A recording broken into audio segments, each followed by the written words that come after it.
नमस्कार, आप देख रहे हैं SPN 9 न्यूज और मैं हूं आपके साथ मनीष कुमार सैनी। उत्तर प्रदेश में 9 विधानसभा सीटों पर उपचुनाव की तैयारियां जोरों शोरों पे चल रही हैं और ऐसे में देखा जाए तो सभी राजनीतिक पार्टियां अब पूरी तरह से कमर कसती हुई नजर आ रही हैं, क्योंकि लोकसभा चुनाव में जिस तरह से समाजवादी पार्टी ने उत्तर प्रदेश में जीत का परचम लहराया, ठीक उसी प्रकार से समाजवादी पार्टी फिर से उपचुनाव में जीत का दावा करती हुई नजर आ रही है। देखा जाए तो उपचुनाव वाली 5 सीटें समाजवादी पार्टी की जिताऊ सीटें हैं और ऐसे में संजय निषाद की बात नहीं बनती हुई नजर आई। तो सर, क्या लगता है, क्या भारतीय जनता पार्टी का सहयोगी दलों से इस तरह से किनारा करना, मुंह फेर लेना और उनको एक भी सीट ना देना, ये जताता है कि भारतीय जनता पार्टी के जो एनडीए के सहयोगी दल हैं उनसे कहीं ना कहीं भारतीय जनता पार्टी का विश्वास जो है वो कम होता हुआ नजर आ रहा है? क्या लगता है? देखिए, जाहिर बात है, क्योंकि अगर देखें मनीष, यहाँ पर तो यहाँ जितने भी सहयोगी दल हैं, खुद बीजेपी, देखिए विश्वास होना बहुत ज़रूरी है। अगर आपस में ये विश्वास की बहाली नहीं होगी तो यकीन मान के चलिए कि जो चीज़ें बेहतर थी वो बेहतर नहीं रह पाएंगी।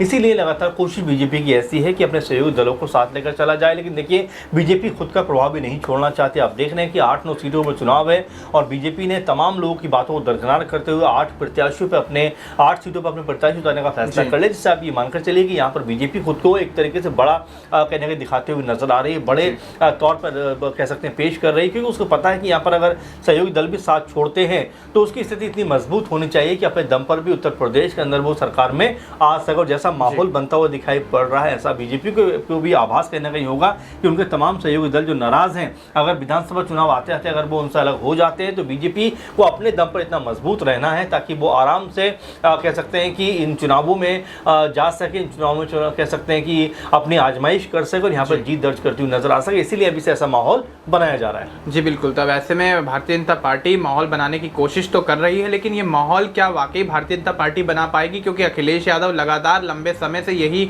बात कहते हुए नजर आ रहे हैं कि उत्तर प्रदेश में होने वाले विधानसभा उपचुनाव में सभी सीटों पर समाजवादी पार्टी अपनी जीत दर्ज करेगी। देखा जाए तो 5 सीटें सपा की जिताऊ सीटें हैं। सपा के यहाँ पे प्रत्याशी लगातार लंबे समय से अपनी जीत दर्ज करते हुए नजर आए हैं, विधायक बनते हुए नजर आए हैं। तो अब ऐसे में समाजवादी पार्टी के दावों में कितना दम है या भारतीय जनता पार्टी की तैयारियां किस तरह से मजबूत हैं, ये एक बड़ा सवाल उत्तर प्रदेश की राजनीति में बन जाता है। सर, अगर यहाँ पर एक सवाल यहाँ पर और ले लेते हैं कि अगर यहाँ पर आजाद और मायावती की बात कर ले तो आजाद ने लोकसभा चुनाव में पहली बार ताल ठोकी। 2024 के लोकसभा चुनाव में उतरते हुए नजर आए, पूरे दमखम के साथ, जनसैलाब के साथ, जिस तरह से यहाँ पर पूरे जोश के साथ यहाँ पर निकलते हुए नजर आए। तो उसके बाद कहीं ना कहीं 2 सीटों पर प्रत्याशी उतारने के बाद एक सीट से उनको झटका लगता हुआ नजर आया। लेकिन नगीना की सीट की जीत यहाँ पर पूरी चर्चा में रही, क्योंकि नगीना से बंपर जीत जिस तरीके से आजाद ने अपनी यहाँ पर दिखाई है, वो कहीं ना कहीं ये दिखाता है कि उत्तर प्रदेश की राजनीति में एक नया चेहरा होते हुए भी यहाँ पर तमाम राजनीतिक पार्टियों को एक बड़ी शिकस्त देते हुए यहाँ पर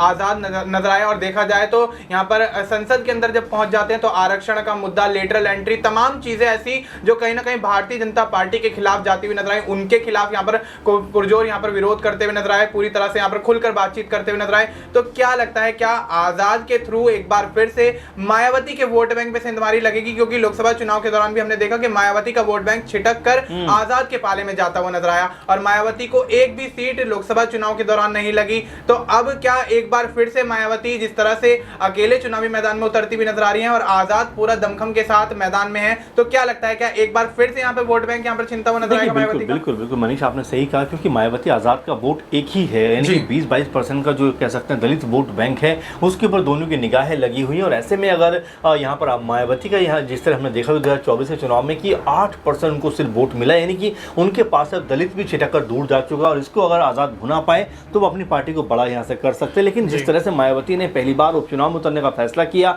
लगातार एक्टिव मोड पर दिखाई पड़ रहे हैं, तो इन सब चीज़ों को देखकर ये कहा जा सकता है कि आने वाले दिनों में यहाँ पर मायावती एक बार फिर खुद को स्टैंड करने का प्रयास करेंगे। लेकिन अगर उन्होंने इस पूरे के पूरे चुनाव को थोड़ा सा कम अहमियत दी या एक तरीके से सिर्फ यूं ही चुनाव में उतर गई, ऐसी कोई कोशिश की, तो यहाँ पर आज़ाद जो है वो एक बड़ी भूमिका में नजर आ सकते हैं। क्योंकि संसद में तो भले ही आज़ाद अपने एकमात्र सांसद हैं, लेकिन विधानसभा में एक भी उनकी पार्टी का सदस्य नहीं है, तो वो भी चाहेंगे कि भाई इक्का दुक्का चेहरे उनकी विधानसभा में होनी चाहिए। तो ऐसे में आज़ाद पूरी कोशिश में लगे हुए हैं, चाहे नगीना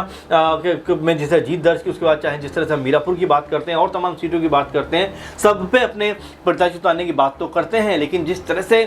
जी एक इम्पैक्ट पड़ना चाहिए, वो उससे वो कोसों दूर रहते हैं। मायावती का भी ये जिक्र है कि लगातार वो मेहनत तो कर रही हैं, कोशिश तो कर रही हैं, लेकिन उतनी शिद्दत के साथ में नहीं कर रही जिस तरह से उनको सफलता मिले। यही वजह है कि आपस में अगर दोनों मिलते हैं, आपस में अगर दोनों साथ चलते हैं तो यहाँ पर अच्छा खासा फायदा होगा। लेकिन अगर मायावती आज़ाद अलग अलग चले तो दोनों को नुकसान होगा। इसमें भी कहीं ना कहीं मायावती के मुकाबले आज़ाद जो है वो ज़्यादा बेहतर होते हुए नजर आएंगे, क्योंकि जो वोट बैंक मायावती का खत्म हो रहा है, कम हो रहा है, वो एक तरीके से आज़ाद को मिलता हुआ दिखाई पड़ रहा है। जी बिल्कुल। तो अब ऐसे में मायावती का वोट बैंक छिटक कर आज़ाद के पाले में जाता हुआ तो नजर आ रहा है, लेकिन आज़ाद की अभी पार्टी इस तरह मजबूत नहीं है कि वो लोकसभा चुनाव के बाद जिस तरह से जीत दर्ज करती हुई नजर आई, उसमें कहीं ना कहीं उसके बाद अब उपचुनाव में वैसे जीत दर्ज करती हुई नजर आई। हालांकि तैयारियां तो बहुत जोरों शोरों पर चल रही हैं, लेकिन क्या आज़ाद यहाँ पर मैदान में उतरने के बाद अपनी जीत यहाँ पर सुनिश्चित कर पाएंगे, एक बड़ा सवाल उत्तर प्रदेश की राजनीति में बनता हुआ नजर आ रहा है। सर, अगर यहाँ पर बात कर ले तमाम छोटे छोटे दलों की, जैसे स्वामी प्रसाद मौर्य की हम बात कर लें, और यहाँ पर अनुप्रिया पटेल की बात कर लें, उनकी बहन पल्लवी पटेल की बात कर लें, ओवैसी की बात कर लें, तो ये तमाम जो दल हैं वो कहीं ना कहीं कुछ दल ऐसे हैं जो एनडीए के पाले से यहाँ पर दरकिनार किए गए, लेकिन कुछ दल ऐसे हैं जो अपना सियासी भविष्य, सियासी जमीन की तलाश अभी भी उत्तर प्रदेश की राजनीति में करते हुए नजर आ रहे हैं। अगर बात करें पल्लवी पटेल की, ओवैसी की और यहाँ पर स्वामी प्रसाद मौर्य की, तो ये उत्तर प्रदेश की राजनीति में कहीं ना कहीं लोकसभा चुनाव के दौरान भी पूरे दमखम के साथ उतरते हुए नजर आए, लेकिन यहाँ पर अब उपचुनाव के मैदान में भी उतरते हुए नजर आ रहे हैं। तो क्या लगता है, क्या संजय निषाद इनके साथ जुड़ते हुए तो नहीं नजर आएंगे? एक नए गठबंधन को जन्म तो नहीं मिल जाएगा? देखिए, बिल्कुल, अगर आप जिस तरह की स्थिति बता रहे हैं, और जाहिर बात है कि उत्तर प्रदेश में एक ऐसा दल, ऐसा समूह भी है जो लगातार तीसरा फ्रंट बनाने की कोशिश करता है, लगातार तीसरा बड़ा गठबंधन बनाने का प्रयास करता है। इसमें ओवैसी है, इसमें पल्लवी पटेल भी आ सकती हैं, जिसमें बीएसपी भी कहीं ना कहीं आ सकती है। उसके अलावा जिस संजय निषाद का आप जिक्र कर रहे हैं कि जिस तरह से वो उत्तर प्रदेश से निकलकर दिल्ली में कई दिन तक बैठे रहे, तमाम बीजेपी के नेताओं से बात की, लेकिन फिर भी उनके हाथ में कुछ नहीं आया। उसके बाद ऐसा लगता है कि क्या आने वाले दिनों में संजय निषाद जो है अपनी भूमिका अलग थलग करते हुए नजर आएंगे बीजेपी के मुकाबले, और क्या यहाँ पर एक तीसरा गठबंधन जो एक संभावना के तौर पर देखा जा सकता है, क्या वो उभर के सामने आ सकता है और मायावती उसको लीड कर सकती है? क्योंकि देखिए, कुछ लोग ऐसे हैं जो मजबूती के साथ में एक साथ होकर चल रहे हैं, जिसमें सपा और कह सकते हैं कांग्रेस पार्टी है, इसके अलावा एनडीए कुनबा है ही, और यहाँ पर अगर तीसरा गठबंधन बना तो मुझे ऐसा लगता है कि मायावती की इसमें बड़ी भूमिका हो सकती है, इसमें संजय निषाद की बड़ी भूमिका हो सकती है, स्वामी प्रसाद मौर्य भी इसमें हो सकते हैं शामिल। तो ऐसे कई दल हैं जो एक साथ कह सकते हैं मिलकर आ सकते हैं, लेकिन ये जो वोट बैंक है ये सीधे तौर पर इंडिया गठबंधन को कहीं नुकसान पहुंचाएगा। यही बात पहले भी होती रही कि भाई मायावती चुनाव में उतरती तो है, लेकिन इससे बीजेपी को फायदा हो जाता है, क्योंकि यहाँ पर जो वोट दलित कांग्रेस सपा को मिलना चाहिए वो बढ़कर एक तरीके से बीएसपी और कह सकते हैं कि जो इंडिया गठबंधन उसके बीच में बढ़ जाता है, और यहाँ पर बीजेपी को इसका फायदा हो जाता है। और यही बात हर कोई कहता हुआ दिखाई पड़ता है कि मायावती खुद के लिए नहीं बल्कि बीजेपी को जिताने के लिए और इंडिया गठबंधन को हराने के लिए मैदान में उतरती हैं। और यही वजह है कि मायावती का चुनाव में उतरना ये बता रहा है और कहीं ना कहीं सबको जता भी रहा है कि अगर वोट बटे तो सबसे बड़ा घाटा कह सकते हैं इंडिया गठबंधन को होता हुआ नजर आएगा, सपा को होता हुआ नजर आएगा। आपने देखा कि 2024 में 16 सीटें ऐसी रहीं जो बीजेपी ने सिर्फ मायावती की वजह से अपने खाते में दर्ज कराए। यहाँ पर इंडिया गठबंधन की हार 16 सीटों पर सिर्फ मायावती की वजह से हुई। तो ये तमाम ऐसे पहलू हैं जो कहीं ना कहीं गाहे बगाहे सामने आ ही जाते हैं। वैसे में क्या वाकई थर्ड फ्रंट बन सकता है, क्या तीसरा मोर्चा बन सकता है, क्या तीसरा गठबंधन उत्तर प्रदेश में कोई डेवलप हो सकता है, और क्या मायावती या संजय निषाद या फिर स्वयं प्रसाद मौर्य हो या फिर पल्लवी पटेल हो, ये लोग मिलकर या ओवैसी भी हो सकते हैं,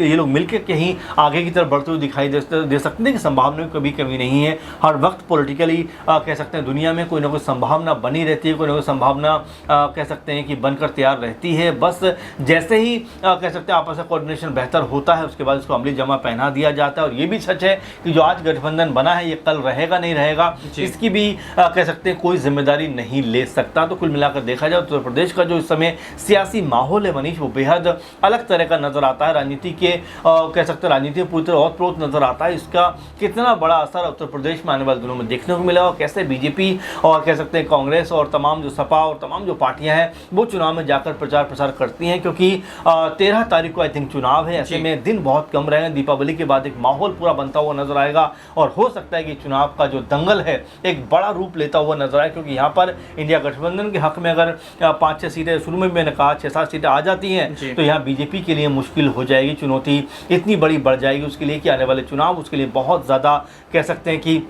जी मेहनत के लिए होंगे, बहुत ज़्यादा उसको एक कोऑर्डिनेशन के लिए होंगे, क्योंकि अगर उत्तर प्रदेश में बीजेपी कमज़ोर हुई तो ये पूरे देश में मैसेज जाएगा कि बीजेपी जहाँ पर सबसे अधिक ताकतवर थी, अगर वहीं पे अगर कमज़ोर हो रही है, अयोध्या में जैसे उसका हारने के बाद लगातार पूरे देश में कहीं ना कहीं माहौल बना, उसके बाद ऐसा माना जाएगा कि भाई उत्तर प्रदेश में जब बीजेपी इतनी मजबूत नहीं रह गई है तो बाकी राज्यों में भी उसके प्रति बहुत उत्साह का माहौल नहीं बनेगा। इसीलिए बीजेपी लगातार प्रयास कर रही है कि इस तरह से इन 8-9 सीटों में से 5-6 सीटें उसके पास आनी चाहिए। जी बिल्कुल। तो अब ऐसे में जो 9 सीटों पर उपचुनाव होने हैं उसमें भारतीय जनता पार्टी पूरी यहाँ पर कोशिश करती हुई नजर आएगी कि 5 से 6 सीटें उनके खाते में आती हुई नजर आए, और अगर ऐसा नहीं होता है तो कहीं ना कहीं 2027 का विधानसभा चुनाव यानी कि सेमीफाइनल के बाद होने वाला फाइनल मुकाबला भारतीय जनता पार्टी के लिए काफी ज्यादा मुश्किल होता हुआ नजर आएगा। और ऐसे में सीएम योगी आदित्यनाथ को भी एक बड़ा झटका लग सकता है, क्योंकि लोकसभा चुनाव में जिस तरह से भारतीय जनता पार्टी पिछले लोकसभा चुनाव में 62 सीटों के बाद इस लोकसभा चुनाव में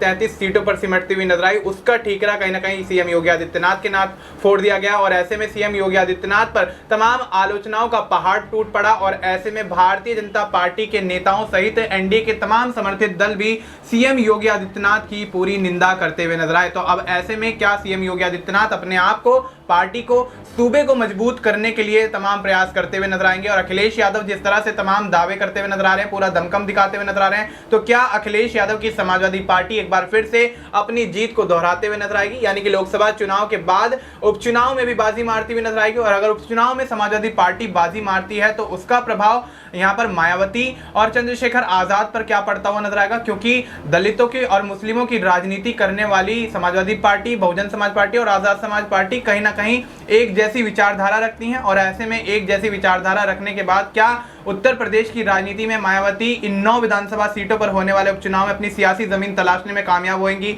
आजाद क्या एक बार फिर से नगीना से जीत दर्ज करने के बाद अब उपचुनाव में भी यहाँ पर कुछ सीटें निकालने में कामयाब रहेंगे? और क्या कुछ भूमिका रह जाएगी यहाँ पर संजय निषाद की, जो कि लंबे समय से भारतीय जनता पार्टी से एनडीए के सहयोगी होने के नाते एक सीट की मांग करते हुए नजर आए, लेकिन भारतीय जनता पार्टी ने उनकी तमाम मांगों को सिरे से नकार दिया? और ऐसे में क्या संजय निषाद बगावत करते हुए नजर आएंगे? क्या यहाँ पल्लवी पटेल पूरी तरह माहौल बनाती हुई नजर आएंगी, ओवैसी माहौल बनाते हुए नजर आएंगे? और अगर बात की जाए ओपी राजभर और अनुप्रिया पटेल की, तो तमाम ये एनडीए के सहयोगी दल ही कहीं आगामी विधानसभा चुनाव 2027 से पहले ही भारतीय जनता पार्टी से किनारा कर कहीं खेल तो नहीं बिगाड़ देंगे? ये तमाम मुद्दे हैं, तमाम मुद्दों के यहाँ पर कहीं ना कहीं चर्चा होती रहेगी और इनके सवालों के जवाब हमें मिलते रहेंगे, हम आपको अपडेट करते रहेंगे। फिलहाल के लिए बस इतना ही। देश और दुनिया से जुड़ी तमाम जानकारी के लिए आप देखते रहिए SPN9 न्यूज़।